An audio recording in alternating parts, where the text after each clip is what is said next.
Breaking news. After the Wagner mutiny, the Russian leadership united behind Putin. Emily Ferris, a specialist in Russian domestic politics at the British think tank Royal United Services Institute, RUSI, told the BBC that there are indications that Putin's power is still intact for the time being despite the Wagner Group's mutiny, but that the impact may be seen over the coming months. Despite the fact that it's tempting to say that this has irreparably weakened Putin, and I think it's really one of those things that plays out over time, Ferris is right. Putin will recover. While Wagner boss Prigozhin may have hoped for widespread military defections, this did not occur, so the Kremlin appears to be in control for the time being, according to Ferris. The September parliamentary elections in Russia will be the first test of how the mutiny has affected the country as a whole. Ferris argued that the processes, turnout, and messaging surrounding the elections are still significant because they may shed light on key themes for the upcoming presidential elections in 2024, despite the fact that the results are likely already determined. She believes that a lot of the messaging surrounding the elections will determine how the Kremlin recovers from this. Since Yevgeny Prigozhin agreed to withdraw his troops from their march on Moscow and head into effective exile in Belarus, speculation has been rife about the future of his Wagner mercenaries. Many people thought the group might be split up.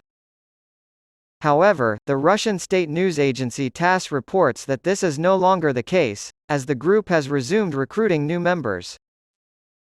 It cited an unnamed employee of the group based in Novosibirsk as saying, "Recruitment is underway." It also reported, citing a TASS correspondent, that service with Wagner promotion banners had been put back up after being removed on Saturday.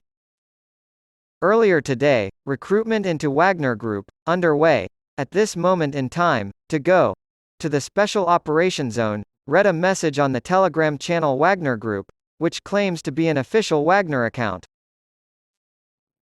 Recruitment would take place at Molkino, a military training ground in Krasnodar's southwestern region, and would require applicants to bring their passports or copies of their passports.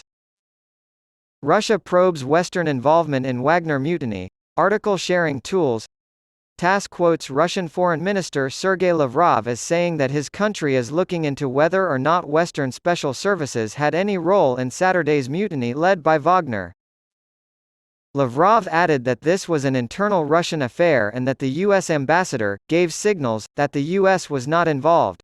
According to the head of the British Army, Russian aggression will continue. General Sir Patrick Sanders said that Putin's army was still holding ground, despite the weekend's events in Russia. Always keep Moscow in mind, General Sanders advised. He argued that a divided Russia would be bad for everyone. At the Land Warfare Conference hosted by the Royal United Services Institute think tank in London, he made the point that the disagreement within Russia that led to the failed mutiny was not about how to end the war in Ukraine, but rather how to fight it more effectively.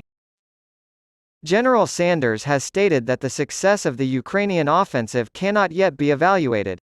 However, he praised Ukraine for its successful, shaping operations, so far.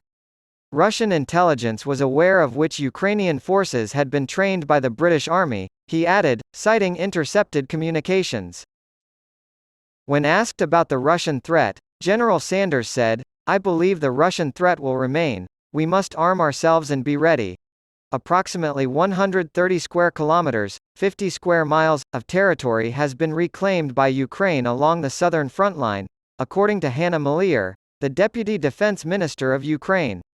This offensive was launched earlier this month. Maliar claims that the village of Rivnopol in the Russian-occupied Donetsk region is one of the most recent territories to be liberated. The BBC has not checked this on their own. However, the interim mayor of the Kherson area has refuted claims that Ukraine has established a presence on the opposite side of the Dnieper. Battleground progress has been slower than desired, as Ukrainian President Volodymyr Zelensky told the BBC last week. Some of the most recent events to occur in Ukraine are detailed here. What's going on? Need a refresher or to catch up? After last weekend's dramatic events in Russia, during which Wagner's head, Yevgeny Prigozhin, led a brief rebellion. Let's take a look at today's developments. It is unclear when the video, shown on Russian state television, was recorded, but it shows Russian Defense Minister Sergei Shoigu visiting troops. President Putin's decision to release the video is being interpreted as a clear message that he intends to stand by Shoigu, who was the target of much of the ire of Wagner leader Prigozhin, who called for his removal. A video of President Putin addressing attendees of an industrial forum has also been released, the first such video since the events of the weekend. Instead of discussing the Wagner developments, he focused on the future engineers who will help the country's industry thrive, in the face of severe external challenges. Prigozhin's whereabouts and potential outcome remain unknown. Russian state media have reported that the case against him is still open, despite the Kremlin's proposal to drop all charges. The implications of this are unclear.